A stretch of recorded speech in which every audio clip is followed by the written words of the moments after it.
Salam jumpa saudara. Dugaan surat Menteri UMKM Maman Abdurrahman yang meminta kantor Kedubes Indonesia mengawal kunjungan istrinya ke Eropa jadi sorotan publik. Komisi Pemberantasan Korupsi menyebut masih mendalami dokumen itu usai diserahkan oleh Maman Abdurrahman pada pekan lalu. Lalu sejauh mana KPK harus tegas menelusuri untuk menghindari potensi kerugian negara?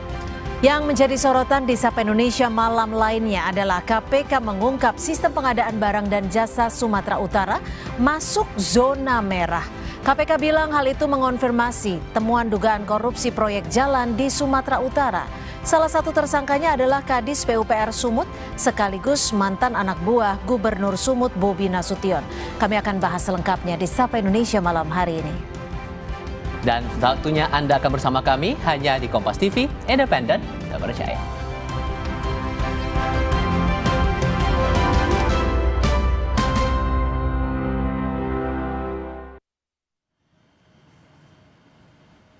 Kita masuk ke topik pertama, saudara. Penuding ijazah Joko Widodo palsu, Roy Suryo, menjalani pemeriksaan di Mapolda Metro Jaya. Roy menyebut mendapat 85 pertanyaan namun tidak menjawab semuanya.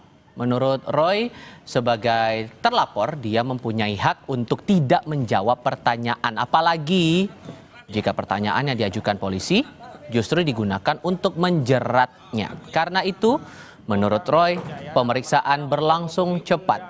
Ia hanya bersedia menjawab pertanyaan-pertanyaan umum.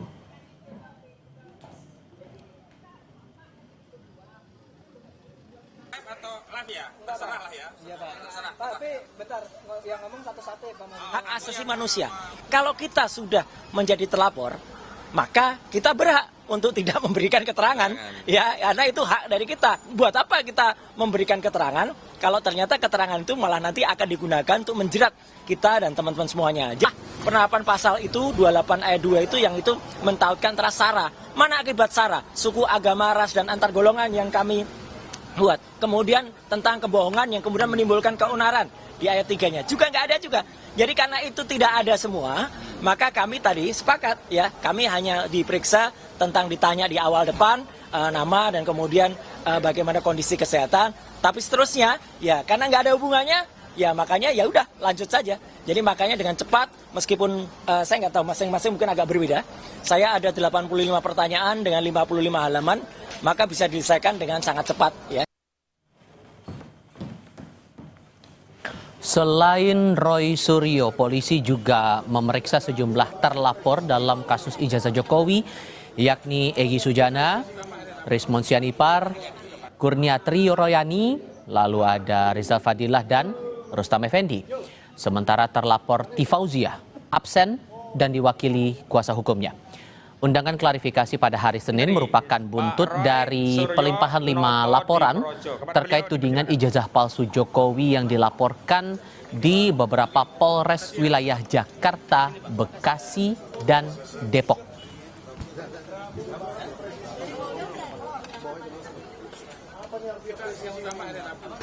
Apakah kami berwenang atau memiliki otoritas untuk meneliti ijazah dan skripsi Joko Widodo, dari mana kami dapatkan sumber yang kami kaji, yang kami foto lembar pengesahan skripsi pada pertemuan 15 April 2025 di UGM. Terus apakah kami mengenal TPUA, itu semua ya sebenarnya semua orang udah tahu ya. Sejumlah pihak yang selama ini menuding palsu ijazah Joko Widodo diperiksa Polda Metro Jaya. Lalu sejauh mana proses pemeriksaan berlangsung hari ini, kami akan tanyakan langsung kepada jurnalis Kompas TV Fedriska Ananda dan Septayoga Pratama langsung dari Mapolda Metro Jaya Jakarta Selatan. Tadi kalau kita merujuk dari pernyataan yang disampaikan para terlapor, Rizka, apa saja hal-hal yang coba diklarifikasi oleh polisi sejauh ini?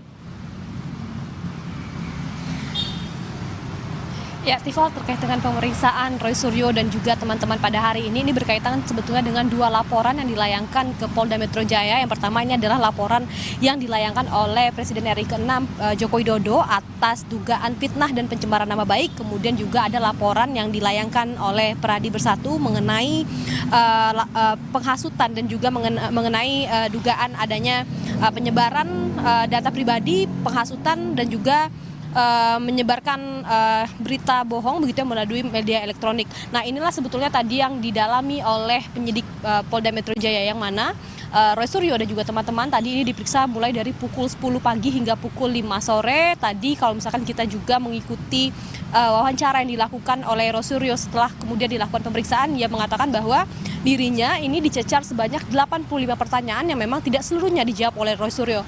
Yang mana pertanyaan ini terkait dengan otoritas ataupun kapasitas dari Roy Suryo dan juga teman-teman mengenai mengatakan ijazah ataupun menuding ijazah dari Presiden RI ke-6 Joko Widodo ini palsu begitu. Nah, ini yang coba didalami. Nah, terkait dengan laporan ini juga tadi memang ada beberapa orang yang diperiksa, yakni adalah Egy Sujana, kemudian ada Roy Suryo, Rismond Sianipar, Rizal Fadilah, Kurnia Triroyani, Rustam Effendi, dan satu orang yang berhalangan hadir ini adalah Tifa Fauzia yang kemudian diwakili oleh kuasa hukumnya. Nah, terkait dengan kasus yang saat ini berjalan di Polda Metro Jaya, ini sedang didalami oleh penyidik Subdit Keamanan Negara yang kemudian ini menerima laporan dari Presiden Joko Widodo secara langsung, secara pribadi, begitu juga kemudian laporan yang dilayangkan oleh Peradi. Namun Roy Suryo juga tidak rinci begitu mengenai pertanyaan-pertanyaan apa sebetulnya yang didalami oleh penyidik Polda Metro Jaya. Ia hanya mengungkapkan bahwa tidak seluruh pertanyaan dari penyidik ini dijawab olehnya. Nah, kemudian yang jelas pemeriksaan tadi yang dilakukan pada siang hari ini adalah mendalami atas 2 laporan yang sudah dilaporkan sebelumnya, Tifal. Tapi spesifiknya hal apa yang ditolak oleh Roy Suryo dalam proses pemeriksaan hari ini? Pertanyaan apa sesungguhnya yang menyinggung sehingga dia tidak berkenan untuk menjawab pertanyaan penyidik itu? Ya, meski tidak dijelaskan secara rinci, Tifa dan juga saudara, namun yang jelas ini adalah pertanyaan-pertanyaan mengenai otoritas dan juga kapasitas Roy Suryo dan juga teman-teman ini untuk kemudian memeriksa ijazah dari Presiden Joko Widodo ini. Karena kalau misalkan kita melihat dari laporan Peradi Bersatu yang mengatakan bahwa ini adalah pelanggaran pasal 160 tentang penghasutan, yang mana kemudian ini akibat hasutan ini Roy Suryo diduga menyebabkan keonaran. Ini Roy Suryo tadi juga mengatakan menolak begitu ya terkait dengan pasal ini, dia mengatakan tidak memenuhi unsur ini begitu. Nah, kemudian juga mengenai undang-undang transaksi elektronik yang dikatakan ini atas penghasutan yang dilakukan oleh Roy Suryo dan juga teman-teman yang kemudian disebarkan secara media elektronik. Roy Suryo mengatakan bahwa ini sebetulnya tidak memenuhi unsur yang dilaporkan ataupun yang dilayangkan oleh Peradi Bersatu ini. Dia mengatakan bahwa unsur mengenai SARA begitu ya, SARA mana begitu yang yang ia katakan ini tidak memenuhi unsur yang kemudian dilaporkan oleh Peradi Bersatu. Nah, terkait dengan dugaan fitnah pencemaran nama baik ini juga dikatakan bahwa ini juga atas laporan dari mantan Presiden ke-6 RI Joko Widodo yang mengatakan ini terangkum dalam pasal 310 KUHP yang mengatakan kemudian Roy Suryo ini juga menyerahkan flash disk berisi 24 bukti yang diserahkan sebelumnya oleh Presiden Jokowi ini berisi 24 tautan video YouTube dan juga konten media sosial. Nah, meski demikian Roy Suryo tidak menerangkan bagian mana pertanyaan penyidik yang ia tolak. Namun yang jelas adalah pemeriksaan hari ini terkait dengan 2 laporan yang dilakukan oleh Presiden Joko Widodo dan juga oleh Peradi Bersatu ini, Tifal. Meluruskan Presiden Joko Widodo merupakan Presiden ke-7 Republik Indonesia. Fedriska Ananda, terima kasih untuk laporan Anda langsung dari Mapolda Metro Jaya. Kita beranjak ke topik lain, Saudara. Menteri Koordinator Politik dan Keamanan Budi Gunawan mengungkap tingkat kepuasan publik terhadap kinerja pemerintahan Prabowo Gibran mencapai 81,2%. Hal itu diungkap Menko Polhukam saat rapat kerja dengan para menteri koordinator di Gedung Parlemen Senayan, Jakarta. Menko Polhukam menambahkan angka itu didapat dari hasil survei pada bulan Juni 2025 yang dilakukan kementeriannya. Menurutnya, capaian itu menunjukkan kementerian atau pemerintahan saat ini mendapat rapor biru dalam 5 aspek utama. Berdasarkan hasil survei pada bulan Juni tahun 2025, tingkat kepuasan publik terhadap pemerintah Presiden Bapak Prabowo Subianto ini mencapai 81,2%.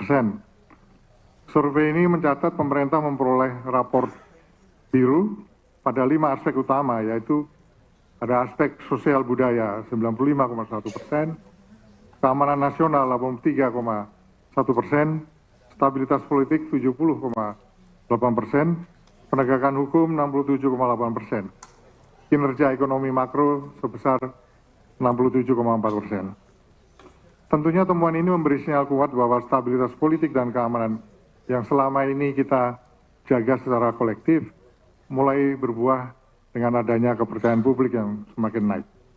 Namun kita menyadari bahwa tantangan memang belum selesai, terutama di era disinformasi dan manipulasi ruang digital yang kian kompleks. Oleh karenanya kami memandang penting untuk terus mendorong orkestrasi narasi kebijakan secara masif yang terintegrasi dan berbasis data, termasuk menghadirkan kontranarasi terhadap hoax yang menyerang legitimasi negara dan institusi pemerintah. Merespons survei Kementerian Koordinator Polkam, politisi PDI Perjuangan Bima Arya menyebut kinerja pemerintahan Prabowo Gibran masih buruk di sektor ekonomi. Beberapa faktor diantaranya seperti target pajak yang tidak kunjung tercapai hingga beban utang negara. Meski begitu, Wakil Ketua Komisi 2 DPR RI ini mengakui kuatnya kondusivitas politik selama hampir 1 tahun pemerintahan Prabowo Gibran.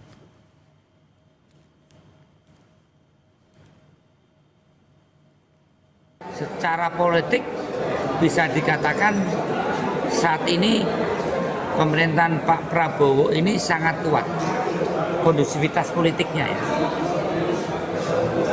Itu saya kira perlu diapresiasi. Mengenai kondisi ekonomi, konstruksi ekonomi global dan fondasi ekonomi di dalam negeri memang tidak terlalu bagus, dengan berbagai laporan Menteri Keuangan bahwa bagaimana target 3.400 triliun ini dengan tingkat pendapatan pajak dan non pajak yang 2.900 triliun sampai kuartal ini belum tercapai, juga beban hutang bayar bunga dan bayar pokoknya yang bulan Juli ini. Di lain pihak, pengamat politik Agung Baskoro menyebut survei kepuasan publik terhadap kinerja pemerintahan itu klaim internal. Ia menambahkan, Prabowo pernah mengungkapkan nilai pemerintahannya masih di angka 6, yang artinya masih ada jarak atau gap yang diklaim Menko Polkam sebesar 81,2% itu. Meski demikian, pemerintah diminta untuk tidak berhenti menciptakan inovasi, inisiasi, gebrakan yang mendukung kesejahteraan masyarakat.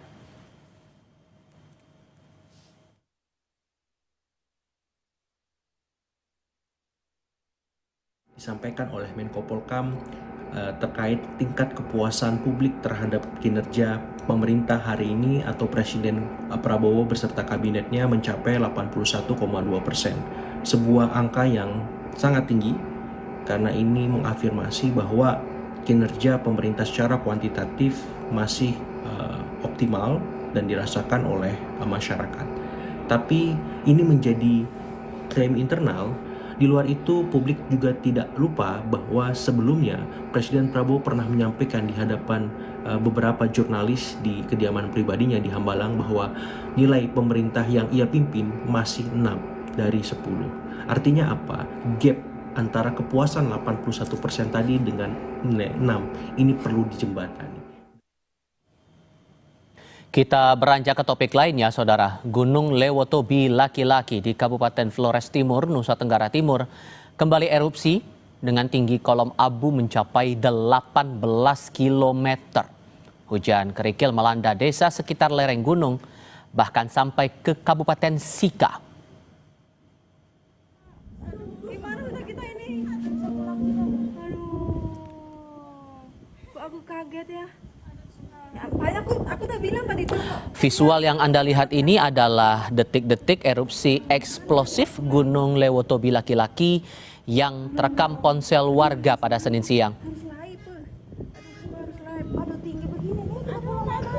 Pusat Vulkanologi dan Mitigasi Bencana Geologi atau PVMBG mencatat tinggi kolom abu vulkanik mencapai 18 km dari puncak kawah yang menyebar ke arah barat dengan status level 4 atau awas. Menyusul potensi erupsi susulan, warga diimbau tidak beraktivitas dalam radius 7 km sambil menunggu arahan selanjutnya.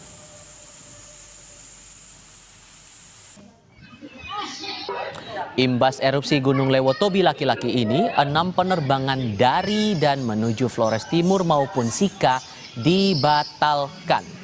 Otoritas Bandara El Tari Kupang menyebut 6 jadwal itu merupakan rute Kupang Maumere dan Kupang Larantuka maupun sebaliknya. Pembatalan jadwal terbang dilakukan karena ruang udara menuju Larantuka dan Maumere tertutup abu vulkanik.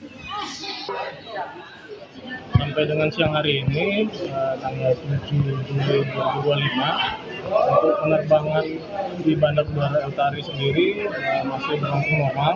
Namun terdapat 6 rute penerbangan yang mengalami pembatalan penerbangan, antara lain dengan maskapai Wings Air, tujuan Maumere dan Larantuka, kemudian 6 Air, tujuan Maumere mengalami pembatalan penerbangan. Lebih lengkap terkait erupsi dan dampak dari erupsi Gunung Lewotobi laki-laki ini akan dilaporkan jurnalis Kompas TV Citos Natun langsung dari Kupang, Nusa Tenggara Timur. Bantu kami untuk dapat gambaran sejauh ini, Citos. Erupsinya apakah masih berlangsung sampai dengan sekarang dan apa saja imbauan kepada warga imbas dari erupsi ini?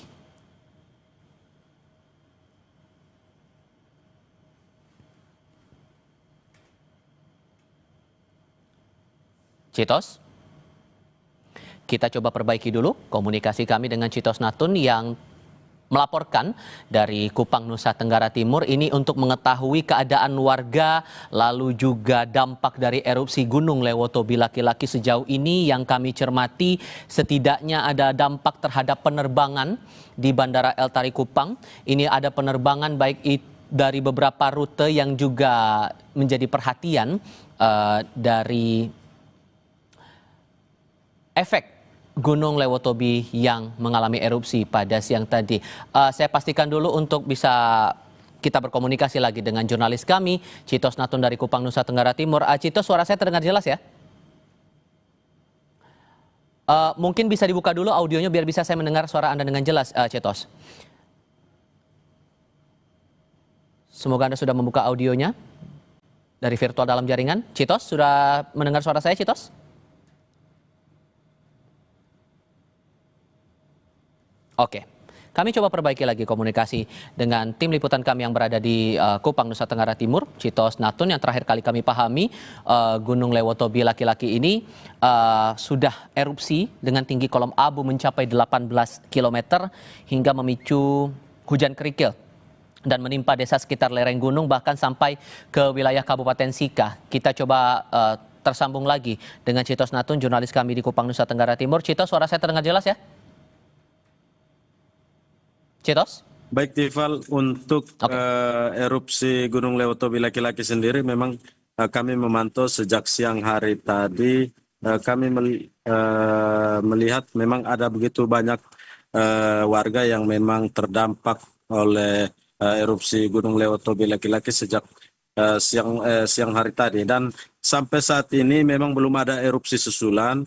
Dan untuk penerbangan sendiri, kami memantau sejak tadi siang memang ada 2 jadwal penerbangan, 6 jadwal penerbangan yang sudah dibatalkan karena memang untuk ruang-ruang udara dari pesawat yang akan menuju ke Maumere dan juga ke Kota Larantuka memang tertutup oleh abu vulkanik. Dan untuk bandara yang memang ditutup sampai saat ini adalah Bandara Franseda Maumere, di mana sejak erupsi yang terjadi pada tanggal 17 Juni kemarin memang masih menyisakan abu. Dan sampai saat siang tadi abu yang bertiup dari Gunung Lewotobi laki-laki masuk ke Bandara Udara Franseda, sehingga pihak bandara atau otoritas bandara itu memutuskan untuk menutup seluruh pelayanan yang ada di Bandara Franseda. Dan kami mendapat informasi bahwa sampai besok pagi pun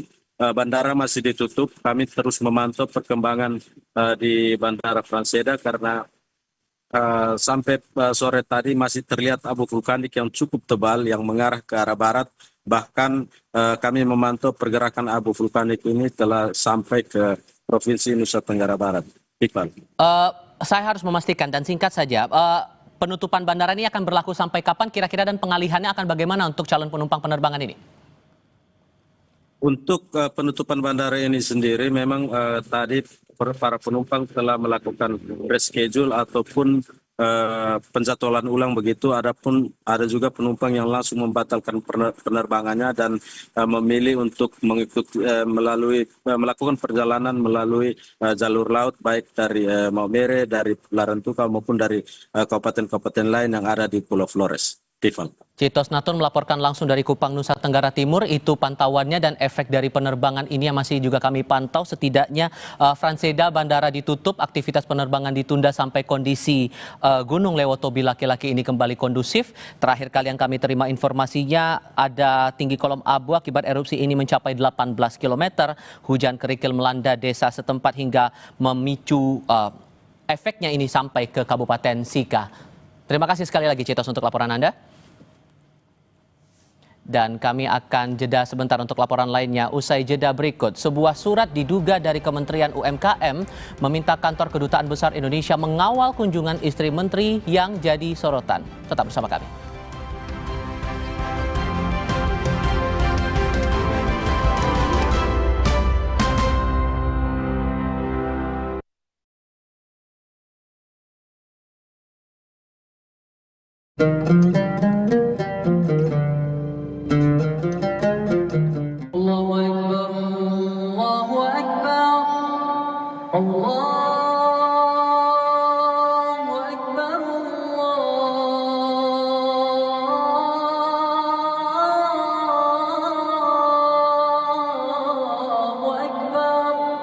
أشهد أن لا إله إلا الله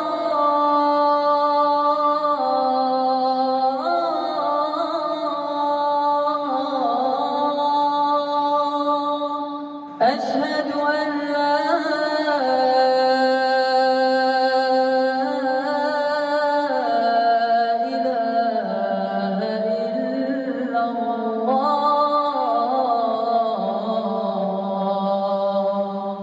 أشهد أن محمدا رسول الله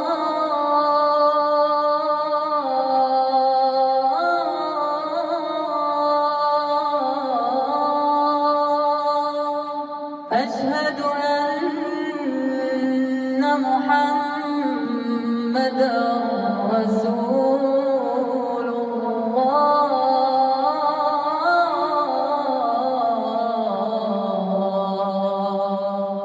حي على الصلاة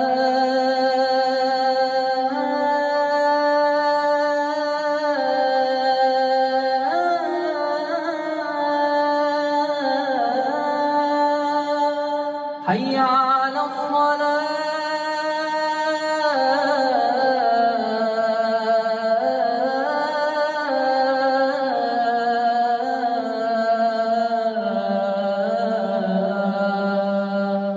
حي على الفلاح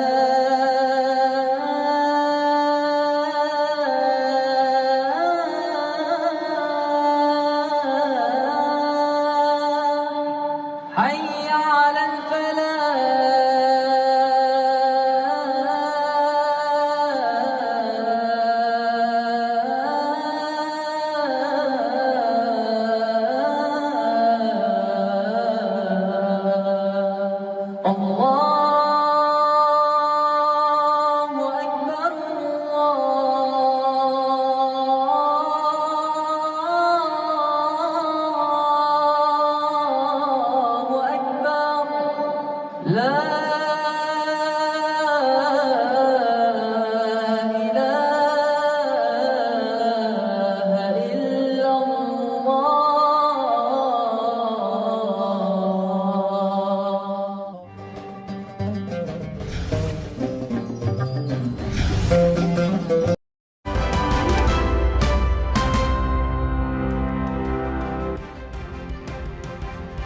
Bertemu kembali, Saudara. Sebuah surat berisi permohonan Menteri UMKM Maman Abdurrahman meminta Kantor Kedutaan Besar Indonesia mengawal kunjungan istrinya jadi sorotan. Komisi Pemberantasan Korupsi mengaku tengah mendalami dokumen surat itu. Sebuah surat berkop Kementerian UMKM belakangan viral di media sosial. Surat itu berisi permohonan kepada sejumlah kantor kedutaan besar Indonesia mengawal kunjungan istri Menteri UMKM Maman Abdurrahman ke Eropa. Istri Menteri UMKM Agustina Hastarini disebut akan berkunjung ke sejumlah kota di Eropa pada tanggal 30 Juni hingga 14 Juli. Pasca viral, Menteri UMKM Maman Abdurrahman langsung mendatangi KPK, menyerahkan dokumen surat yang meminta istrinya difasilitasi selama kunjungan ke Eropa. Maman bilang tak tahu pihak yang menerbitkan dan memastikan tak pakai uang negara untuk perjalanan istrinya tersebut. Sampai hari ini saya pun tak mengerti itu dokumen dari mana. Keberangkatan istri saya ke luar negeri adalah mendampingi anak saya yang masih kelas 1 SMP. Mengikuti pertandingan misi budaya dan Rp1 pun tidak ada uang dari uang negara, Rp1 pun tidak ada uang dari pihak lainnya. Melalui media sosial, istri Menteri UMKM Agustina Hastarini mengonfirmasi perjalanannya ke Eropa menemani anaknya mengikuti festival budaya. Ia menulis, semua bukti pembayaran yang saya lakukan sudah saya berikan kepada suami saya dan diserahkan juga ke KPK dan tidak tahu menahu soal surat permintaan pendampingan. Juru bicara KPK Budi Prasetyo memastikan KPK akan mendalami dokumen dan berkas surat tersebut. Ia pun mengingatkan seluruh penyelenggara negara untuk tidak mudah menerima gratifikasi dalam bentuk apapun. Tadi Pak Menteri juga menyampaikan beberapa dokumen kepada KPK dan tentu dokumen-dokumen itu akan kami pelajari lebih lanjut.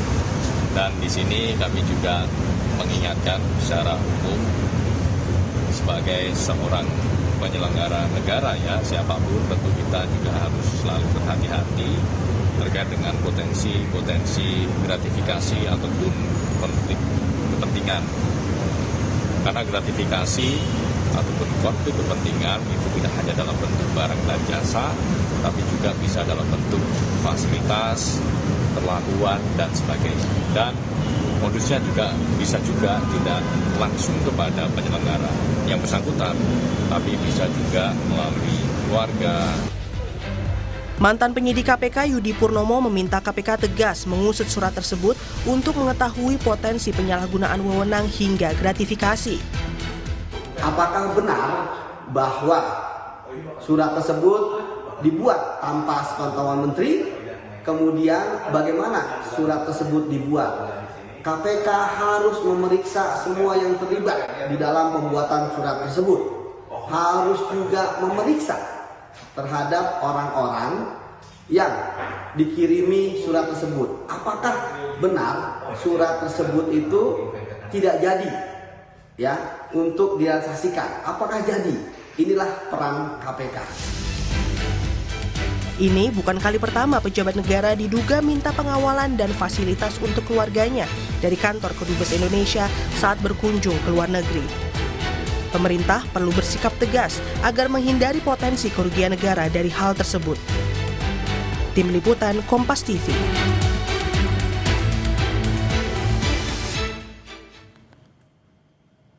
Memantik kontroversi, dugaan surat Menteri UMKM Maman Abdurrahman meminta Kantor Kedutaan Besar Indonesia untuk mengawal istrinya ke Eropa. Saat ini, KPK mengaku sedang mendalami dokumen suratnya. Kami akan diskusikan ini bersama dengan para narasumber. Saat ini bergabung lewat sambungan dalam jaringan Komisioner KPK periode 2015-2019 Saud Situmorang. Sementara satu narasumber bergabung lewat sambungan telepon, mantan Duta Besar Indonesia untuk Norwegia, Todung Mulya Lubis. Selamat malam semuanya dengan Tifal, apa kabar? Mas Tifal, baik. Terima kasih semua sudah bergabung dalam diskusi kami kali ini. Saya mulai ke Anda dulu deh Pak Saud. Kalau begitu dengan kasus semacam ini sesungguhnya dari pengalaman Anda saat masih di KPK, ini sudah pernah kejadian atau justru yang semacam tadi itu adalah hal baru? Ya, kebetulan waktu saya di sana belum ada ya pengalaman seperti itu. Tetapi karena saya juga beberapa kali posting di luar negeri di 2 negara itu, ya memang mau nggak mau kan kita memandang ini harus dari banyak sisi ya.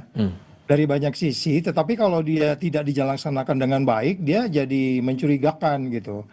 Pertama kan kalau kita bicara seseorang itu di luar negeri atau perwakilan di luar negeri menurut Undang-Undang 3799 itu kan itu ada misi diplomasi, ada misi kebudayaan, ada bla bla bla bla bla bla gitu. Jadi kalau lihat dari surat itu sendiri dikirim tanggal 30, kegiatannya mulai tanggal 30, itu nggak seperti itu diplomasi yang benar gitu.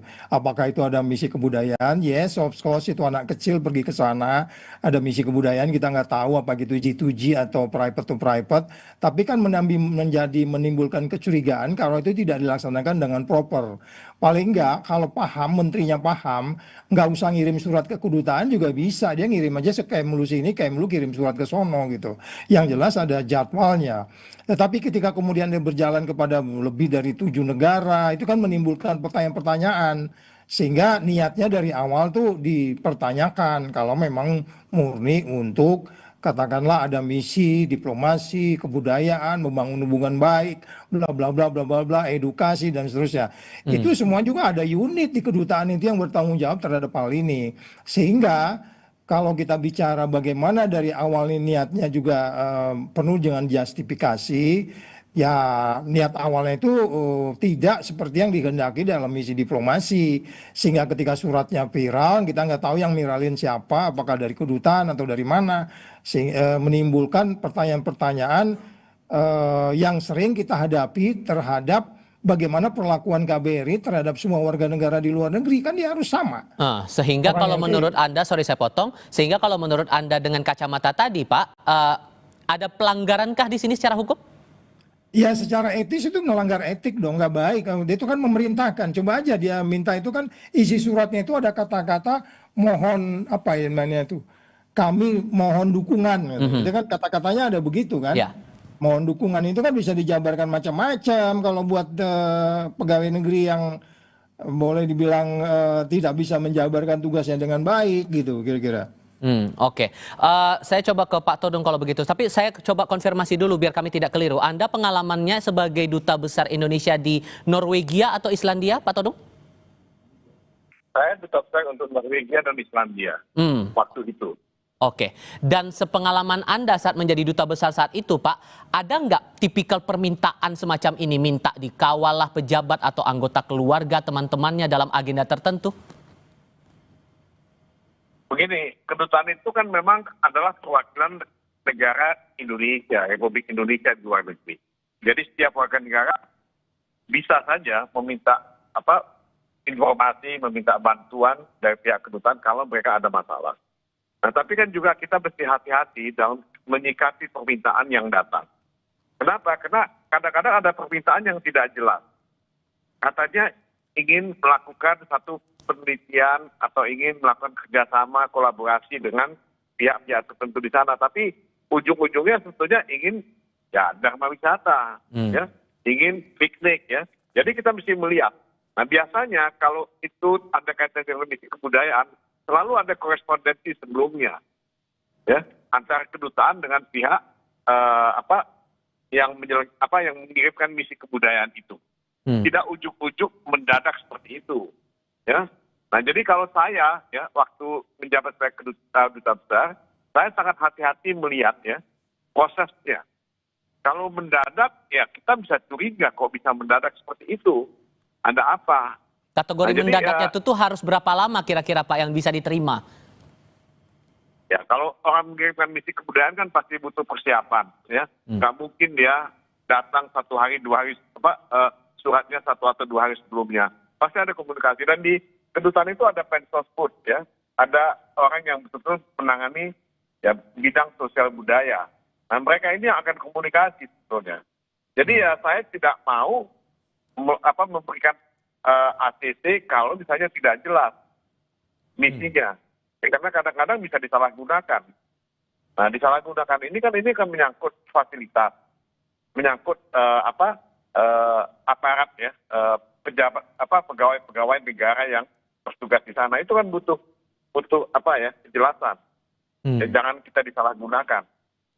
Dan ada fasilitas tertentukah yang bisa diakomodasi begitu atas permintaan-permintaan itu, atau semua hal juga bisa dipenuhi oleh kedutaan, Pak? Ya, nggak semua hal dah kan. Beginilah, kadang-kadang ada anggota DPR datang, ya kan? Ya ingin misalnya mendapat fasilitas ini itu segala macam, ingin menginap di Wisma segala macam. Ya kita sih kalau itu dalam rangka kunjungan dinas, kita akan selalu mengakomodasi, tapi kita juga harus jelas ya, bahwa kunjungan dinas itu kan selalu ada uang jalan ya dari pihak pemerintah, ya kan, dari pihak instansi yang mengirimnya. Ya kadang-kadang saya juga sangat tegas dalam soal seperti ini. Saya mengatakan, kalian kan sudah punya uang jalan ya yang diberikan oleh instansi kalian. Nah kalian harus bisa mengelola itu dong, menggunakan itu, karena tujuannya kan untuk memfasilitasi kunjungan mereka. Tidak ya ujuk-ujuk minta semua kedutaan, karena kedutaan kan juga dananya terbatas. Ya. Jadi jangan semuanya dibebankan pada kedutaan. Baik.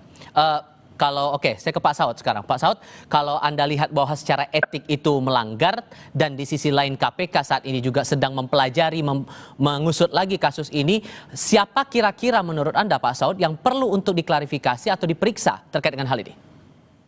Ya pertama yang mengirim surat juga kan, nggak mungkin juga dia ngirim surat dari mana tahu dia ibu itu pergi gitu. Iya kan, itu satu. Kedua, kemudian kenapa surat itu dibuat begitu mendadak dan kemudian terkesan tidak ada perencanaan yang baik. Namanya kebudayaan itu kan tuan rumahnya harus siap juga. Enggak juga kita berkunjung ke sana, di sana nggak ada persiapan. Makanya saya bilang kita pertanyakan itu tadi, itu apa G2G atau swasta ke swasta, kita itu nggak perlu dalemin. Sehingga kita kalau mau bicara zero toleran, KPK harus mendalami supaya ini tidak terjadi lagi. Seperti yang kemarin ada ke Amerika itu, ya yang anggota parlemen ngirim anaknya minta di ini dan seterusnya. Sebelumnya ada juga kejadian lain. Karena gini, di luar negeri itu apalagi kalau negara-negara yang persepsi korupsinya bagus dia, kayak Singapura, di Eropa lah, di atas telepon, mereka hidupnya itu udah teratur. Jadi yang namanya ujuk-ujuk itu malah jadi bahan ketawaan. Begini ya cara memerintah Indonesia. Kalau umpamanya suratnya resmi, kalau suratnya nggak resmi apalagi, itu menjadi pertanyaan. Ini yang surat resmi aja ini menjadi pertanyaan, karena apa? Karena prosesnya tidak menjadi seperti ya membuat orang kesiapan. KBRI juga emang yang diurusin cuma urusan begini, mereka juga ngurusin banyak. Ada seminar, ada pertemuan bilateral, multilateral, yang kemudian kalau datang ujuk-ujuk gini kan nggak dilayanin, menimbulkan pertanyaan, nanti katanya bla bla bla bla bla bla. Ya ini yang menurut saya Kemlu sekarang ini bikin petunjuk deh, jangan dibiarin kayak begini. Jadi semua perwakilan RI dikasih petunjuk. Bagi yang ngedadak-dadak itu nggak usah dilayanin gitu aja. Kalau kemudian Anda mengarahkan usut siapa yang bikin surat, sementara baik itu istrinya maupun menteri mengaku tidak tahu menau surat itu dibikin oleh siapa, apakah bakal sulit untuk mengusut itu? Iya itu kan kalau yang namanya peristiwa pidana semua bantah-membantah biasa pasti. Mas, itu mah biasa, bantah-membantah begitu. Nanti kan bisa kelihatan juga. Nggak ujuk-ujuk juga orang ngirim surat kayak begitu. Ya kan, atau mungkin sesama supir yang bikin surat kontak sama supirnya ibu itu, ibu mau begitu. Oh ya gue jabarin ya, gue bikin surat ke negara mana. Ini. Enggak juga. Jadi kan niatnya dari awal tuh udah terlihat gitu. Terus kemudian kenapa ini juga diungkap ke permukaan, juga kita kan nggak tahu siapa yang mengungkap itu. Bisa jadi yang merasa beban mentalnya tinggi, ini sekian negara, ini kan kalau resource-nya KBRI dikerahkan secara kerusuhan, Kemlu ngeluarin berapa duit tuh. Kalau dikatakan itu kalimatnya itu mohon dukungan itu kan macam-macam. Dukungan apa yang diminta? Transport, jemputan di bandara, supaya di bandaranya lancar ngusus paspor. Itu juga kan mengerahkan orang gitu ya. Jadi mohon dukungan itu kalau dijabarkan itu kan itu berpotensi gratifikasi gitu, which is tadi di depan sudah dibantah si ibu tuh, enggak kok gua beli paspor, gua beli ini sendiri, penerbangan sendiri, so what? Terus yang mau diminta bantuan tuh apa gitu kan, itu pertanyaannya. Apakah sebatas pada gratifikasi atau ada pidana lain sebetulnya yang bisa berpotensi diusut lagi oleh KPK soal ini? Oh bisa aja, karena makanya saya katakan kembali lagi, ini kan kalau kita bicara masih dalam batasan etik ya, ya harusnya presidennya negur menterinya, lu bikin berisik aja lu menteri gimana sih, istri mau pergi aja gitu, bikin susah gitu ya. Tapi kalau lebih lanjut itu ada peristiwa pidananya, ya kalau itu gratifikasi, ya dia harus laporkan nanti bahwa tanggal sekian kami dijemput dengan kendaraan ini, bla bla bla. Dia harus melaporkan kurang dari 30 hari, gitu Mas Dipal. Oke, nah Pak Todung tadi Anda juga sudah ceritakan pengalaman kemudian hal-hal apa saja yang diterima atau tidak soal permintaan bantuan atau pendampingan tadi di awal Pak. Cuman sesungguhnya apakah dari Kementerian Luar Negeri saat Anda bertugas saat itu sudah punya guidance, sudah punya SOP bahwa standar perlindungan atau bantuan yang diberikan itu dalam kategori A, B, C, D, E dan seterusnya, atau semuanya betul-betul Anda yang menetapkan Pak? Tentu ada. Kalau misalnya ada warga negara Indonesia mengalami persoalan di sana, ya kita mesti bantu. Misalnya kehilangan paspor misalnya, ya kita mesti bantu. Kalau ada misi kebudayaannya resmi yang datang ke sana, ke negara tempat kita bertugas, ya selama prosesnya jelas, transparan, dan itu tidak ujuk-ujuk seperti itu, ya pasti dibantu. Nggak mungkin tidak dibantu. Tapi kan juga kalau permintaannya tidak jelas, misalnya, ini ada anak dua, ya ada istri saya, tolong dikawal, ya menurut saya kan itu bukan kerjaan kedutaan sebetulnya. Itu kan, ya kalaupun dilakukan itu ya karena mungkin ada hubungan baik ya, courtesy ya, oleh pegawai kedutaan atau apa. Tapi kan pada intinya itu bukan tugas kedutaan. Kalau itu pekerjaannya dinas, ya, yang mewakili negara, ya seharusnya dibantu, ya.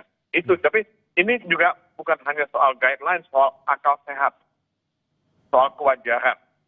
Apakah wajar misalnya meminta pihak kedutaan ya mengawal anggota keluarga untuk bepergian dari satu tempat ke lain tempat? Menurut saya juga itu bukan ya satu kewajaran ya. Nah itu di luar jam kerja bisa aja ya ada orang kedutaan yang melakukan courtesy seperti itu. Tapi kan di luar itu ya tidak dong. Oke. Dan selama ini atau sepengalaman Anda jadi dubes saat itu, adakah pendampingan pejabat yang rasanya malah mengganggu aktivitas kantor kedutaan sepengalaman Anda, Pak? Ya ada saja kan. Karena yang paling awam apa, Pak? Kita kadang-kadang begini ya. Kadang-kadang datang rombongan delegasi dari satu daerah. Ya, kemudian ingin datang ke kedutaan. Tapi kita nggak pernah dihubungin ya waktu mereka mau datang. Nah mereka bilang datang mereka itu untuk tujuan studi banding ya mengenai pengelolaan wisata di daerah tersebut. Nah tapi kan tidak jelas agendanya mau kemana. Ternyata mereka hanya datang ke museum-museum. Nah itu studi bandingnya seperti itu. Tapi ya tidak jelas gitu mau ketemu pihak mana, pihak ini, pihak itu dan sebagainya. Nah kita tiba-tiba didatengin ya mereka minta kita tanda tangan karena tanda tangan kita itu penting ya untuk membuktikan bahwa mereka sudah melaksanakan tugas mereka. Nah saya agak kesal seperti itu karena kalau saya diberitahu lebih awal tentu saya akan punya waktu ya untuk menentukan sikap saya. Tapi kalau datang ujuk seperti itu kita malah tidak diberitahu ya kita ya paling malas melakukan fasilitasi kepada mereka. Oke. Nah Pak Saud kalau sudah seperti ini Pak, tentu kan komitmen dari pemerintah juga kita harapkan begitu kan, walaupun kemudian dari satu sisi penegakan hukum ataupun juga pengusutannya lagi jalan sama KPK, tapi kan kita berharap jangan sampai terulang lagi oleh pihak yang lain, kepala lembaga manapun begitu di tataran pemerintah pusat. So komitmen apa yang sesungguhnya harus ditunjukkan agar ya pengusutan di satu sisi untuk kasusnya Kementerian UMKM ini bisa berjalan, tapi di sisi lain kasus lain jangan sampai muncul lagi yang baru gitu. Ya tetap patokannya zero toleran ya, zero toleran untuk kemudian bagaimana abuse of power itu nggak terjadi gitu. Kalau by definition surat itu tuh abuse tuh, dia kan kayaknya perintah tuh, ya kan? Itu juga boleh terjadi seperti itu. Makanya menjadi pertanyaan kalau umpamanya tidak dilakukan dengan mekanisme yang baik. Namanya disebutnya kebudayaan segala macam itu kan itu ada tahapannya. Jadi kalau kita pahami ini belum masuk ranah pidana, tetapi potensi pembebanan kepada negara ini kalau suratnya nggak muncul kan ini pasti ada. Pak Dubes di 3-5 negara itu pasti mikir juga nih, weh lu anak buah lu kerja, ini menteri ini jadi urusan ntar, karena kemudian nggak jadi kan. Jadi oke lah, katakan belum ada kerugian negara di sini gitu. Tetapi kalau nggak ada surat itu, ini pasti sudah terjadi kerugian negaranya berapa itu keliling Eropa itu.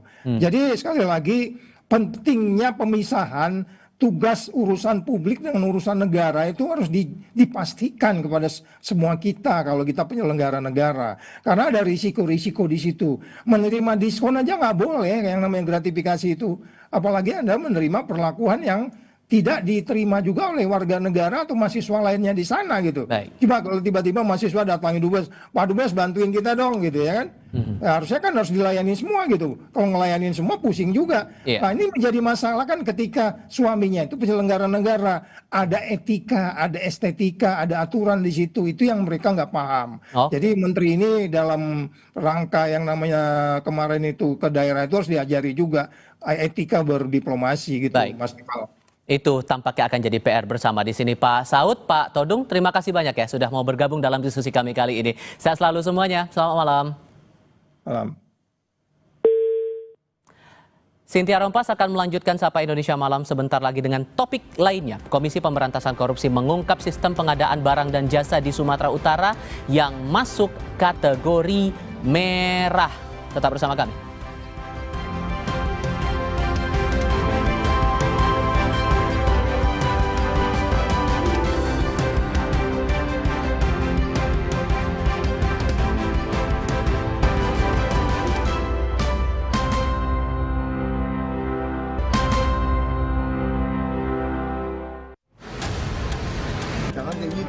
Di perencanaan cuma satu mobil nggak? Jangan ngokok lihat. Karena ada double cabin saya tahu dipakai di perencanaan. Jadi mana dan catatannya? Sebelum saya apel saya udah tahu dulu. Ini ada di mobil di perencanaan ini Hilux ini. Kenapa nggak catat? Mau main-main? Kalian ini gimana sih? Kalian ini main apa ya? Munyi-munyiin aset ya?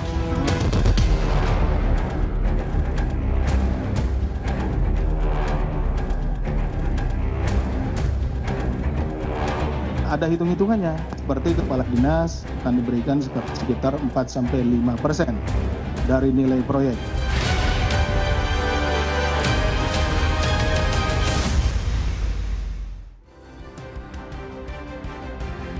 Saudara, KPK telah menetapkan 5 tersangka dalam kasus dugaan suap proyek pembangunan jalan di Sumatera Utara. KPK juga menyoroti lemahnya sistem pengadaan barang dan jasa di Provinsi Sumatera Utara.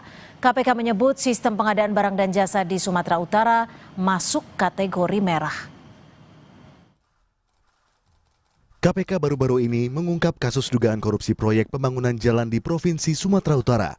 Dalam perkara ini, KPK melakukan operasi tangkap tangan dan menetapkan 5 orang sebagai tersangka. Salah satu tersangka adalah Kepala Dinas PUPR Provinsi Sumatera Utara Topan Ginting. Topan sering disebut sebagai orang kepercayaan Gubernur Sumatera Utara Bobi Nasution. KPK juga menyoroti lemahnya sistem pengadaan barang dan jasa di Provinsi Sumatera Utara. KPK menyebut sektor pengadaan barang dan jasa di Sumatera Utara masuk kategori merah dengan capaian 57%. Kami kutip dari Kompas.com, juru bicara KPK Budi Prasetyo mengatakan, KPK menyoroti kasus capaian pengadaan barang dan jasa Sumatera Utara yang baru mencapai rata 57% atau masuk kategori merah. Sementara survei integritas KPK tahun 2024 menyebutkan skor rata-rata Provinsi Sumatera Utara adalah 70,28.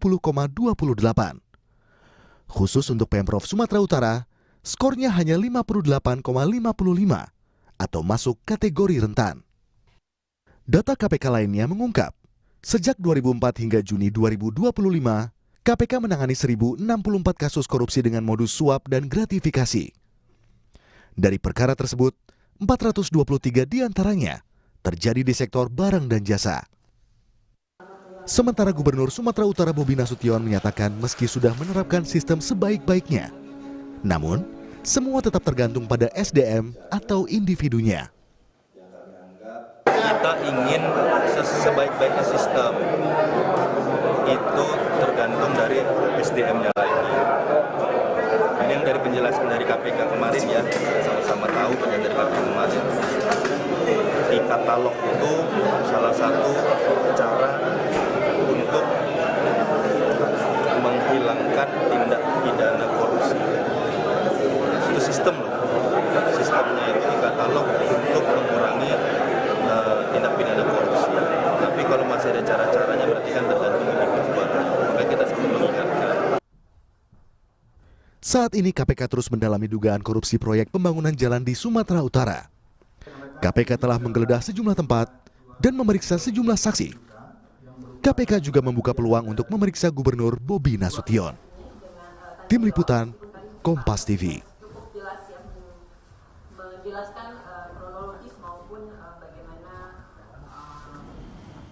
Mantan penyidik KPK Yudi Purnomo angkat bicara soal sistem pengadaan barang dan jasa atau PBJ di Sumatera Utara yang masuk kategori merah. Menurut Yudi, operasi tangkap tangan Kadis PUPR Sumut membuktikan lemahnya sistem PBJ di Sumatera Utara yang berbuntut pada kasus korupsi. Yudi menyebut kategori merah mengindikasikan adanya tindak pidana korupsi dalam proses pengadaan barang dan jasa. Kasus korupsi yang melibatkan anak buah Bobi Nasution ternyata dilakukan dengan merekayasa e-katalog.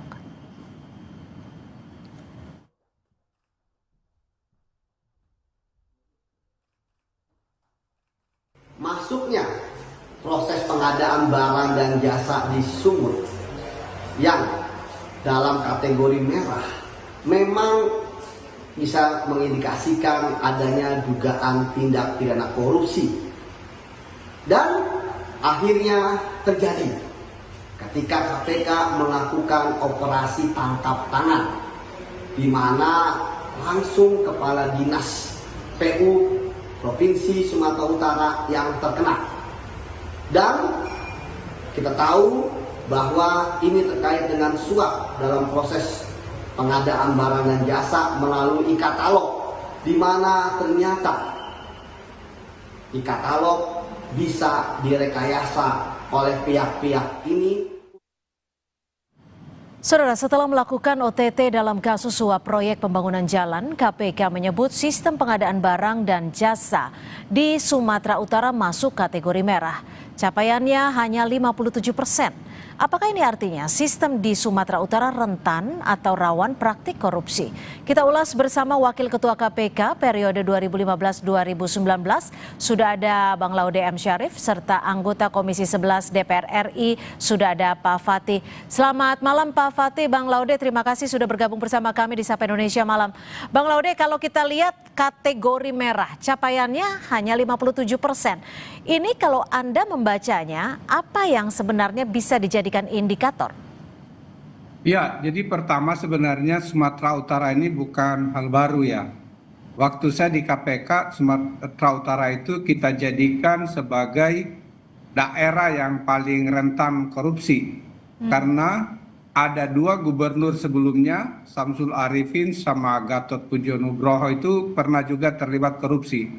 Di samping itu ada beberapa kepala daerah lain. Kalau saya nggak salah mungkin yang di bupati, wali kota, pernah ada 7 semuanya seperti itu. Kalau saya nggak salah itu. Sehingga pada waktu itu kita jadikan sebagai harus yang diawasi. Survei integritas nasional selalu Sumatera Utara itu salah satu yang paling rendah di bawahnya. Termasuk survei yang berhubungan dengan money politik. Sumatera Utara itu juga salah satu yang tinggi, seperti itu. Khusus untuk pengadaan barang dan jasa, memang pengadaan barang dan jasa itu salah satu yang paling rawan. Dari semua kasus di KPK, yang paling banyak itu adalah kasus suap, dan suapnya nomor 2 itu kasus suap yang berhubungan dengan pengadaan barang dan jasa. Oleh karena itu, mungkin perlu kita kaji lagi bahwa e-katalog itu sebenarnya sangat bagus, tetapi tidak menutup kemungkinan bahwa setelah menang tidak terjadi transaksi suap menyuap di dalam pengadaan barang dan jasa. Oke, Pak Fatih, kalau dilihat dari apa yang terjadi saat ini, terungkapnya dugaan kasus korupsi di proyek jalan ini, sejauh ini pengawasan dari Komisi 11 sebenarnya seperti apa? Ya tentu kalau Komisi 11 kan mengawasi dalam konteks LKPP ini merupakan mitra kerja kami. Ya. Sehingga setiap rapat dengan LKPP kita pastikan bahwasanya proses-proses di dalam lelang, khususnya lelang elektronik ini, jangan sampai ada celah, jangan sampai ada peluang sehingga oknum-oknum yang tidak bertanggung jawab ini bisa memanfaatkan. Dan tadi seperti yang disebutkan kan bahwa menurut pengakuan Pak Gubernur itu sistemnya sudah baik, namun kan ada oknum. Nah ini yang terus-menerus kami exercise, bagaimana caranya keterlibatan daripada manusia di dalam proses lelang ini. Karena semakin banyak keterlibatan daripada orang atau manusia itu memang membuka peluang dan juga menjadikan sistem tersebut rawan untuk disalahgunakan. Bang Lode, kalau kita lihat dari nama-nama tersangka ini, melihat kasus ini benteng integritas yang lemah, pengawasannya yang lemah, atau memang daerahnya peraturannya belum begitu kuat sehingga celah korupsinya masih terbuka lebar? Ya menurut saya sih sebenarnya bukan pada sistemnya, bukan pada sistem pengadaan barang dan jasanya. Kebetulan saya bantu KPP sampai sekarang seperti itu. Jadi walaupun sudah sangat ketat, misalnya kalau e-procurement sama e-katalog itu dijalankan sebagai apa adanya, itu sebenarnya akan bisa mengurangi risiko-risiko korupsi. Namun demikian para pelaku ini biasanya mereka sudah misalnya ya, mereka bergiliran, oke kamu nggak akan, nggak usah tender dulu, nggak usah ikutan. Jadi sebenarnya bukan di sistemnya, tapi pada di orang-orang dan para pelaku usahanya gitu. Sehingga oleh karena itu, kalau ada pelaku usaha bekerja sama dengan pemerintah atau pemilik proyek, itu bisa dikondisikan. Misalnya yang bagus-bagus yang lain tidak ikut tender, atau masuknya telat seperti itu. Itu bisa terjadi. Sehingga memang yang paling utama itu di kesadaran orang individu. Oleh karena itu saya pikir pemilik proyek kalau begini kan akhirnya jadi kelihatan ini. Berarti yang punya yang menenderkan dalam hari ini adalah Provinsi Sumatera Utara, berarti ada main dengan pengusaha seperti itu. Jadi kalaupun dia masuk lewat e-katalog atau e-procurement yang sudah sebenarnya, tapi setelah itu mereka mendapatkan imbalan menjadi suap menyuap lagi seperti itu. Jadi memang susah kalau di orangnya, Pak Fatih, kalau memang disebut adalah subyeknya, dalam ini personalnya, tapi kalau dilihat dengan kategori merah, ini kan artinya sudah sangat mengkhawatirkan, sudah bisa dikatakan sebagai alarm yang sangat besar potensi korupsi. Lalu bagaimana pengawasan dan juga hal yang bisa dilakukan Komisi 11 ke depannya nanti? Ya tentu kalau urusan korupsi ini kan di luar tugas dan fungsinya Komisi 11. Namun demikian kan daerah itu selain daripada tadi saya sependapat dengan Pak Laude bahwa sebaik apapun sistem, jika memang ada yang berencana, ada yang memikirkan dan bekerja sama, ya itu tentu kan akan jebol juga. Namun demikian kita kan tidak boleh pesimis. Sistem ini pada terakhir kali kita rapat dengan LKPP, Komisi 11 juga ini termasuk salah satu bahan yang di-exercise. Bagaimana bukan hanya tadi yang sudah dielaborasi oleh Pak Laude, bahkan kadang-kadang terkait dengan harga, terkait dengan spesifikasi. Nah itu juga hal-hal yang terus kami coba untuk sempurnakan. Setiap ada kejadian itu kan tentu ada pelajaran yang bisa dipetik. Nah terkait dengan ini tentu akan menjadi bahan pembelajaran sehingga kami dari Komisi 11 bersama-sama dengan mitra dalam hal ini LKPP ya tentu akan berusaha untuk bagaimana ke depannya ini sistem bisa lebih baik lagi. Tadi Pak Laude sudah menyebutkan juga bahwa secara umum LPSC ini kan memang sudah baik. Namun ya Saya ingin kita tambahkan sedikit ya. Silakan. Khusus untuk Sumatera Utara, karena memang selalu di bawah rata-rata nasional, memang mungkin kayaknya Komisi 11 perlu sering-sering ke sana, Pak. Karena memang Pengawasannya harus lebih ketat dengan tempat wilayah-wilayah Jadi lain ya. salah satu pengadaan barang dan jasa yang bagus. Saya nggak mau banding-bandingkan ya, tetapi Surabaya itu salah satu yang bagus. Seperti itu. DKI Jakarta. Jadi mereka itu bahkan sudah e-planning, e-budgeting. Baru Oke, tapi gini Bang Laude, kalau Anda melihatnya seperti itu, lalu apa sebenarnya yang menjadi akar permasalahan? Apakah bisa dirunut ke belakang siapa-siapa saja yang bisa mempertanggungjawabkan kasus ini? Jadi kalau menurut saya yang ke belakang itu kurangnya keinginan pemerintah Sumatera Utara ya, baik itu DPR-nya, DPRD maupun dengan gubernur dan seluruh yang di bawahnya di daerah tingkat 2. Karena itu Medan itu atau Sumatera Utara itu kan provinsi yang harusnya sejajar dengan provinsi-provinsi di Jawa. Itu pokoknya yang paling canggih lah seharusnya. Kalau di luar Jawa itu Sumatera Utara dan Sulawesi Selatan selalu. Tetapi Sumatera Utara ini selalu agak di bawah itu. Tapi Bang Laude, kalau dari pengalaman Anda, skor ini biasanya per berapa tahun sih Bang Laude? KPK itu dulu melakukan survei itu setiap 2 tahunan kalau nggak salah. Nggak tahu sekarang ya.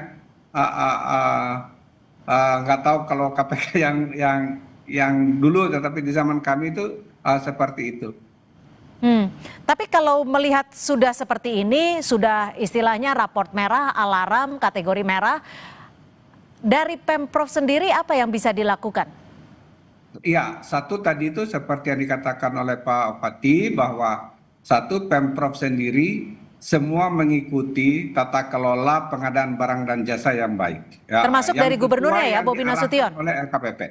Yang nomor 3 sebenarnya ada juga tuh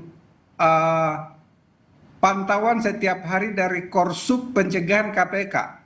Jadi di situ sebenarnya maksudnya pemerintah Sumatera Utara itu tidak perlu mikir-mikir karena ada yang hijau, ada yang kuning atau yang merah, itu bisa dilihat di dashboard pencegahannya KPK.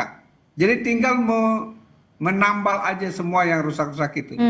Tapi itu. Kalau sudah ada skor-skornya itu, kalau para pelakunya itu tidak mau berubah, which is itu pilihan orang per orang, nah itu yang menjadi sulit. Kalau Anda tadi sebut, ini seharusnya tidak sulit karena sudah ada tanda-tandanya, sudah ada poin-poinnya. Harusnya Gubernur Bobi seperti apa? Ya, Pak Bobi Nasution ya harusnya mengikuti semua rekomendasi yang sudah misalnya nih ya, sekarang 53. Kalau 53 itu kan kalau sekolah itu nggak lolos ya. Jadi dia harusnya di atas 70-an, bahkan dia harus di atas rata-rata nasional. Karena apa? Sumut itu adalah provinsi yang jauh lebih besar dibanding provinsi lain. Dia yang terbesar, bahkan termodern di Sumatera, di Pulau Sumatera seperti itu. Pak Fatih, kalau tadi Bang Laude sudah menyinggung sedikit bahwa ini kategorinya kerap kali mengkhawatirkan, merah. Apakah nantinya akan lebih sering untuk ke Sumatera Utara sendiri? Saya pikir semua provinsi, semua daerah ini wajib ya. Tadi sudah diterangkan panjang lebar oleh Pak Laude bahwasanya kita harus lebih serius di dalam mengelola anggaran daerah. Patut diketahui bahwasanya kan sekarang kondisi keuangan tidak hanya di Indonesia tetapi kondisi ekonomi dunia ini sedang di dalam kondisi yang sangat panas. Jadi kami berharap pemerintah daerah ini bisa secara sadar dan lebih bertanggung jawab untuk mengeksekusi program-program. Saya yakin kalau program-program semuanya baik, tapi kembali lagi kepada para pelaksana ini kan gitu. Nah tentu kami di Komisi 11 ini ya ada tugas dan fungsi, Mbak, kalau terkait dengan penegakan hukum kan itu mungkin di luar Komisi 11 ya. Namun yang bisa kami lakukan mungkin terkait dengan bagaimana LKPP ini nanti ke depannya mungkin bisa memberikan masukan, kita exercise kembali sehingga kejadian serupa. Saya tadi sepakat dengan Pak Laude bahwa sebagaimanapun sistem bagus, kalau orang yang nggak benar ya pasti ada celah juga. Tapi ya kita wajib untuk terus melakukan penyempurnaan dan kalau saya boleh memberikan saran sih mungkin lebih melibatkan publik di dalam pengawasannya. Transparansi lebih dibuka ruang bagi masyarakat. Lebih menyeluruh artinya ya, dan peran setiap pihak termasuk publik juga sebagai pengawas. Terima kasih Pak Fatih, anggota Komisi 11 DPR RI, dan juga Bang Laude M. Syarif dari Wakil Ketua KPK periode 2015 hingga 2019. Selamat malam. Selamat malam. Saudara, informasi lainnya masih akan kami hadirkan selepas jeda. Di antaranya Polda Metro Jaya memeriksa sejumlah pihak yang selama ini menuding palsu ijazah Presiden ke-7 RI Joko Widodo. Kita akan membahasnya usai jeda.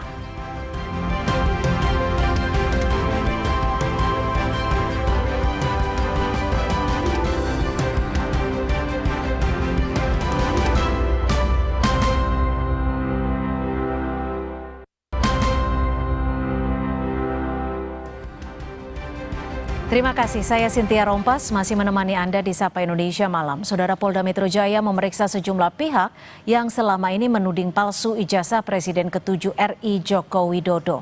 Rabu 9 Juli 2025 nanti, Barreskrim juga mengundang untuk gelar perkara khusus. Proses hukum terkait kasus ijazah Presiden ke-7 Joko Widodo terus berlanjut. Hari ini, penuding ijazah palsu, Roy Suryo menjalani pemeriksaan di Polda Metro Jaya. Roy menyebut mendapat 85 pertanyaan namun tak menjawab semuanya. Menurut Roy Suryo, sebagai terlapor dia mempunyai hak untuk tidak menjawab pertanyaan, apalagi jika pertanyaan yang diajukan polisi justru digunakan untuk menjeratnya. Karena itu, menurut Roy, pemeriksaan berlangsung cepat dan hanya bersedia menjawab pertanyaan-pertanyaan umum. Hak asasi manusia.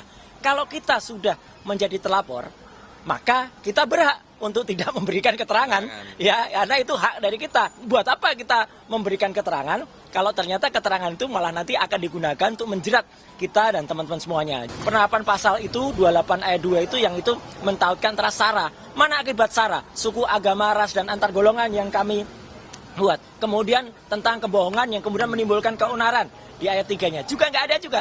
Jadi karena itu tidak ada semua, maka kami tadi sepakat ya, kami hanya diperiksa tentang ditanya di awal depan nama dan kemudian bagaimana kondisi kesehatan. Tapi seterusnya ya karena nggak ada hubungannya, ya makanya ya udah lanjut saja.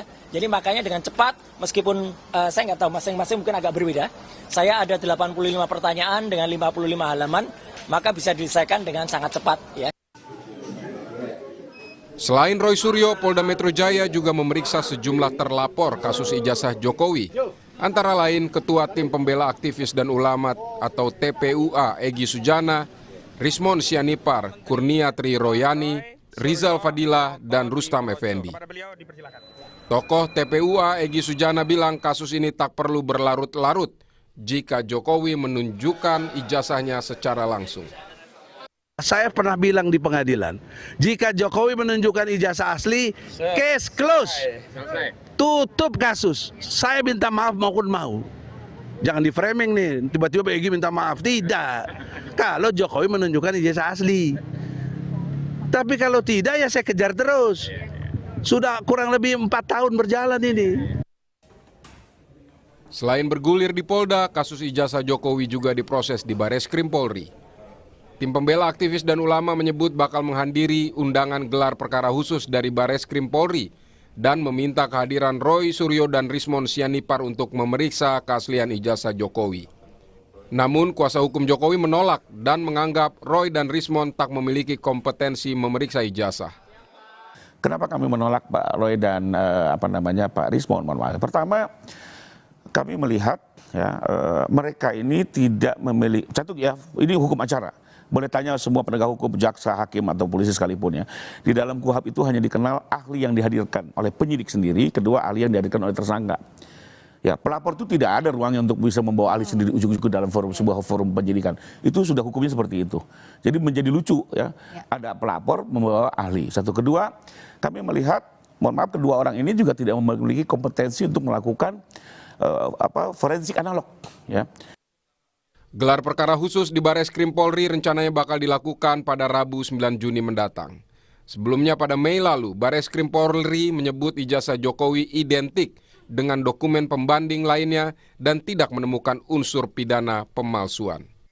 Tim Liputan Kompas TV.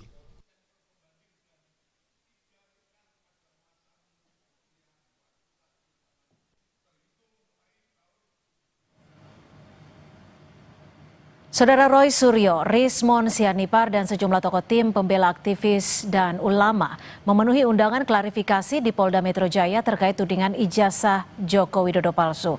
Pada Rabu 9 Juli nanti mereka juga dijadwalkan mengikuti undangan gelar perkara khusus di Bareskrim Polri. Dalam proses di Polda Metro Jaya, Roy, Rismon, dan TPUA adalah pihak terlapor. Sementara di Bareskrim Polri, Joko Widodo yang menjadi terlapor. Lalu bagaimana penanganannya? Kita akan bahas bersama kuasa hukum Joko Widodo. Sudah ada Mas Rifai Kusumanegara, serta juga dari pihak terlapor Bang Rismon Sianipar. Dan kita akan bertanya langsung, sudah ada Bang Rismon. Bang Rismon, tadi diperiksa dari jam berapa sampai jam berapa dan ada berapa pertanyaan Bang Rismon? Ya, saya memenuhi undangan klarifikasi dari Polda Metro Jaya ya hari ini tanggal 7 Juli 2025 ya sekitar pukul 10.30 ya sampai jam 4.30 WIB ya sore. Jadi pertanyaan-pertanyaan itu ada sekitar 97 pertanyaan, tetapi terakhir direduksi atau disimplifikasi menjadi hanya 34 pertanyaan. Nah, tetapi sebelum pertanyaan itu saya jawab, ya, saya ada sedikit perdebatan ya antara saya dengan penyidik untuk memastikan bahwa terkait dengan pasal pelaporan ya yang dilaporkan kepada kami dan dituduhkan kepada kami, yaitu pasal 160 KUHP, yaitu di mana dalam judicial review ya Mahkamah Konstitusi telah menyatakan bahwa pasal 160 itu adalah delik material, bukan delik formil. Ya. Jadi saya menanyakan apa bukti material yang dibawa oleh pelapor. Ya, bukti material artinya tindak pidana yang telah terjadi di dunia nyata akibat penghasutan yang dituduhkan kepada kami. Dan penyidik mengatakan tidak ada, gitu. Tidak ada bukti material, ya, tindak pidana real.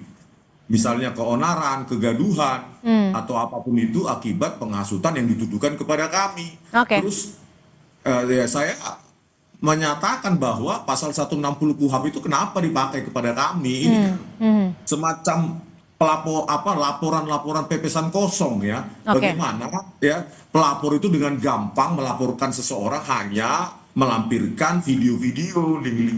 Artinya akibat keberatan Anda ini yang membuat dari 90 sekian pertanyaan direduksi jadi 30 pertanyaan. Ini pertanyaannya yang 30 ini seputar apa? Ya bisa jadi itu menjadi hal yang mereduksi jumlah pertanyaan tersebut gitu. Terutama setelah kami berdebat di situ terus kami lanjutkan dilanjutkan oleh penyidik, yaitu terkait dengan atas otoritas siapa saya meneliti ijazah dan skripsi Joko Widodo, dan bagaimana saya mendapatkan lembar pengesahan skripsi tersebut, di foto di mana, dan siapa yang menyerahkan atas persetujuan UGM atau tidak, itu jelas sekali. Makanya saya meminta kepada Wakil Rektor UGM ya Profesor Wening ya, karena telah berjanji kepada kami untuk merilis video pertemuan tanggal 15 April 2025 yang lalu secara utuh atau memberikan kepada kami agar masyarakat dapat melihat apakah yang kami lakukan murni sebagai alumni yang dimana UGM adalah alma mater kami, atau kami di dalam itu mencoba untuk berargumentasi yang mengakibatkan penghasutan. Jadi UGM juga harus terbuka, video pertemuan 15 April itu harus dirilis. Gitu, Bu. 30 pertanyaan ini Anda bisa jawab semuanya? Ya, 34 pertanyaan ini sebenarnya sangat tidak relevan ya dengan penghasutan yang dituduhkan kepada kami, karena tidak ada bukti material yang disediakan oleh pelapor.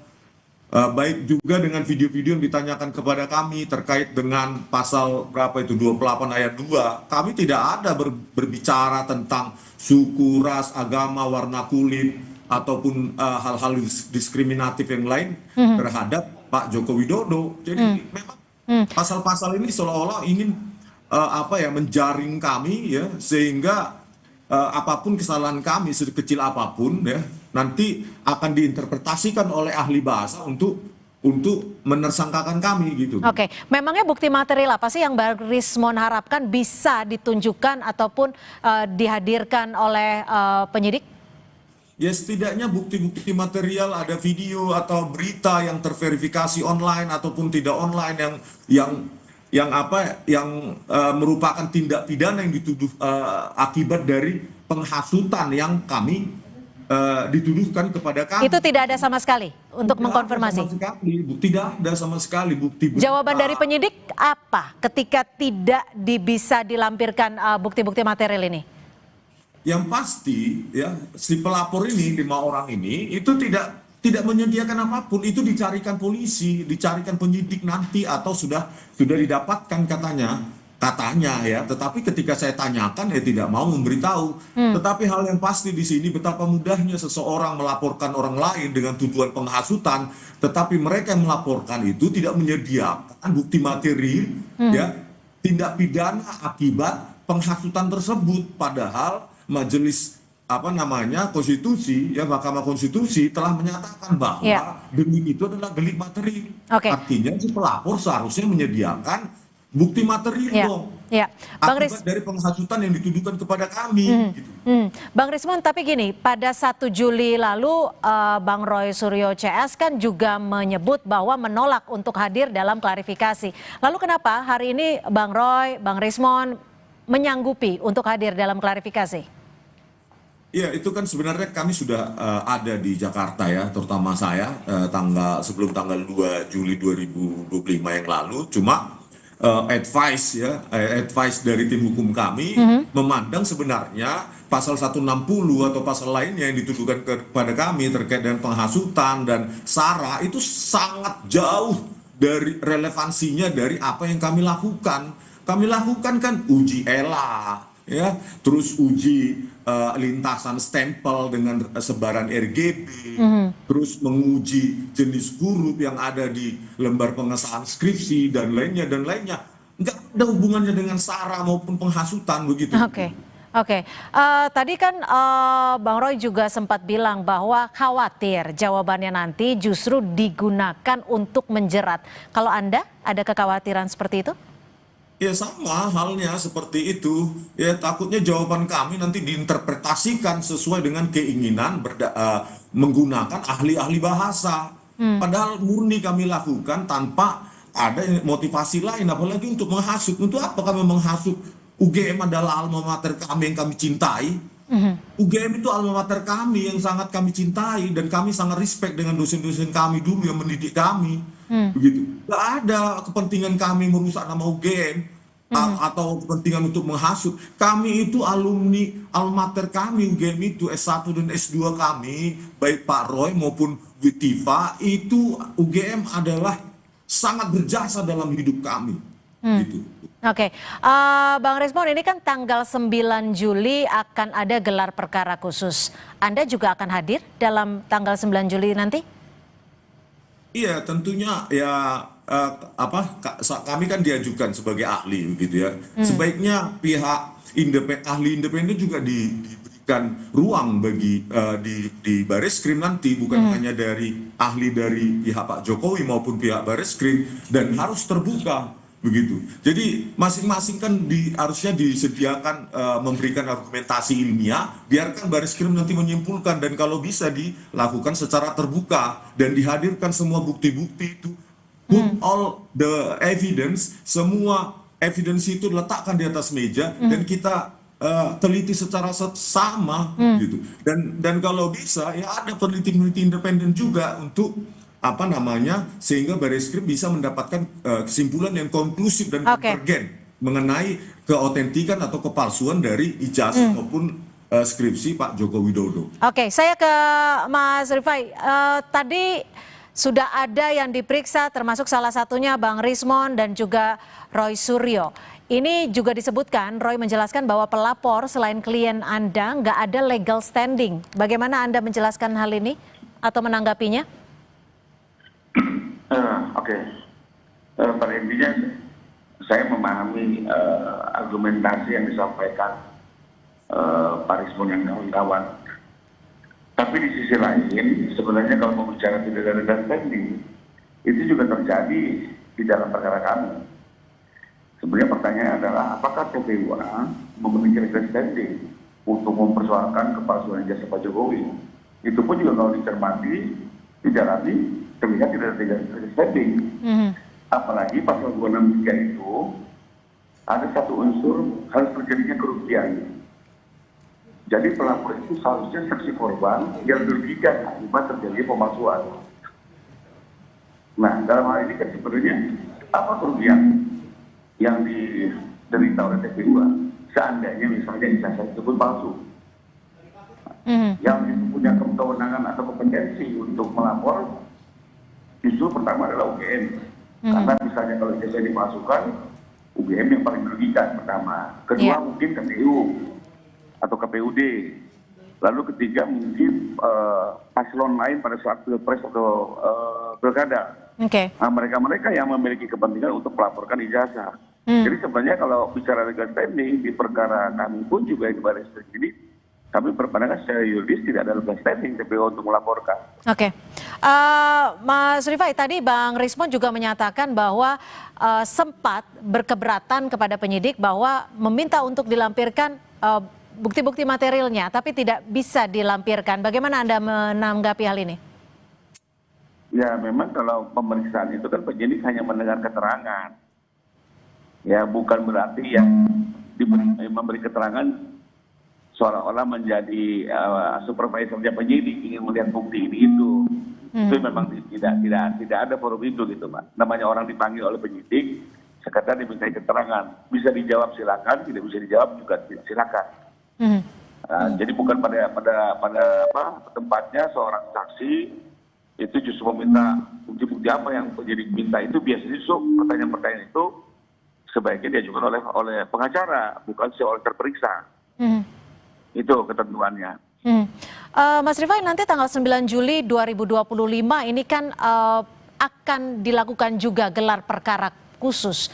Bagaimana Anda bisa melihat jikalau nanti Mas Roy Suryo akan dihadirkan sebagai ahli telematika? Ya, kalau kami seperti yang sudah kita sampaikan sebelumnya, kami menolak jika Pak Roy diajukan sebagai ahli, karena dari pandangan kami, pertama ini melanggar ketentuan hukum acara pidana maupun Perkapolri. Kenapa? Pertama, yang namanya saksi itu hanya bisa diajukan oleh penyidik atau tersangka dan penasihat hukumnya.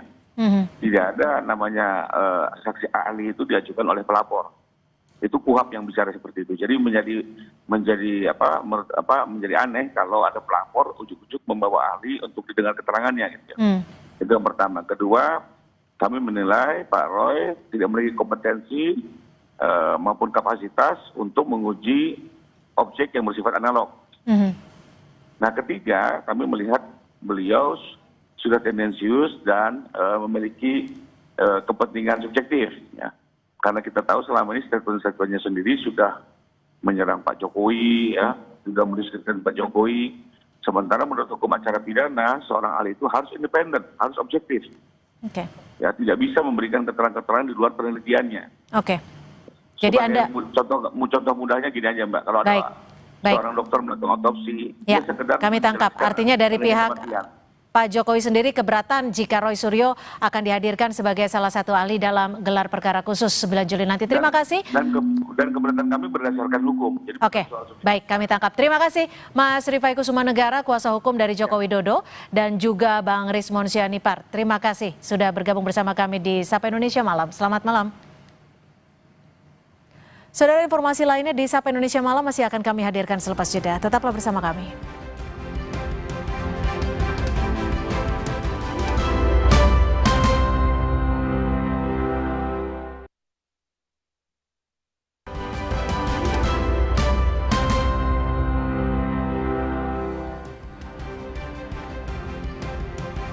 Saya Cynthia Rompas, masih menemani Anda di Sapa Indonesia Malam. Saudara, tim DVI Polda Jatim berhasil mengidentifikasi satu jenazah korban KMP Tunu Pratama Jaya.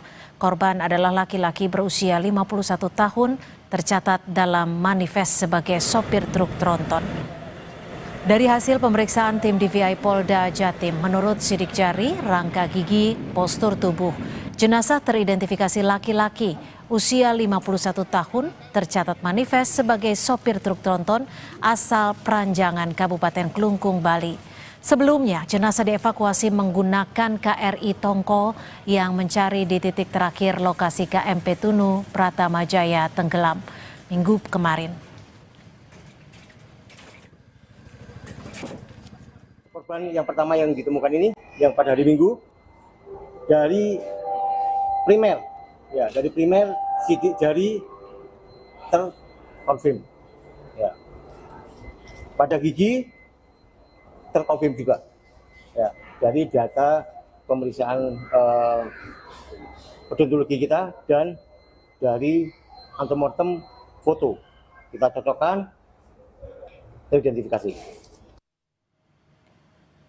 Keluarga korban juga mendatangi posko orang hilang dan kemanusiaan KMP Tunu Pratama Jaya di Rumah Sakit Umum Negara Kabupaten Jembrana, Bali. Mereka menanyakan nasib keluarga yang menjadi korban tenggelamnya kapal tersebut. Keluarga berharap kerabat tercinta bisa ditemukan. Cepat ditemuin dalam keadaan selamat, selamat atau enggak, yang penting kan jenazahnya kita lihat. Biar cepat proses. Tadi di posko Diki penjelasan apa yang diberikan? Belum ditemukan sementara, tapi datanya paman sudah ada. Sudah ada. Harapannya gimana? Harapannya ya semoga ditemuin selamat. Itu ya biar kita lihat keluarga, biar cepat ditangani gimana kelanjutan.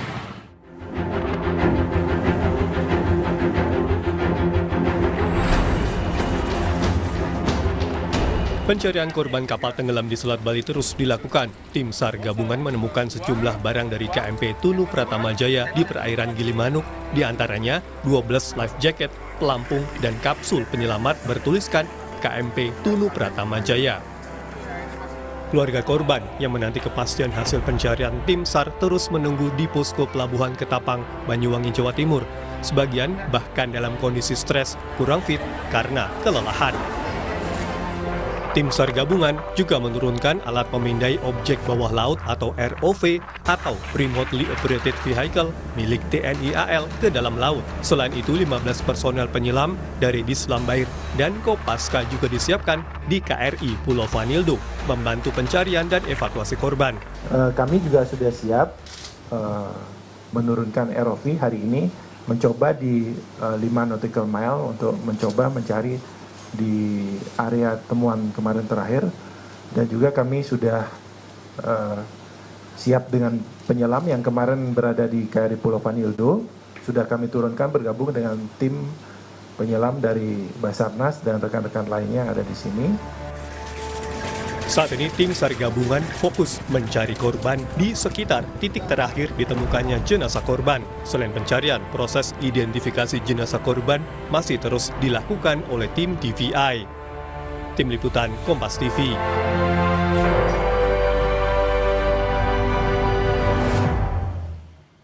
Saudara, petugas gabungan Basarnas, BPBD, dan Sudin Damkar Jakarta Timur mengevakuasi bocah yang tenggelam setelah terjatuh di Kali Sodong. Selengkapnya usai jeda. Tetap di Sapa Indonesia Malam.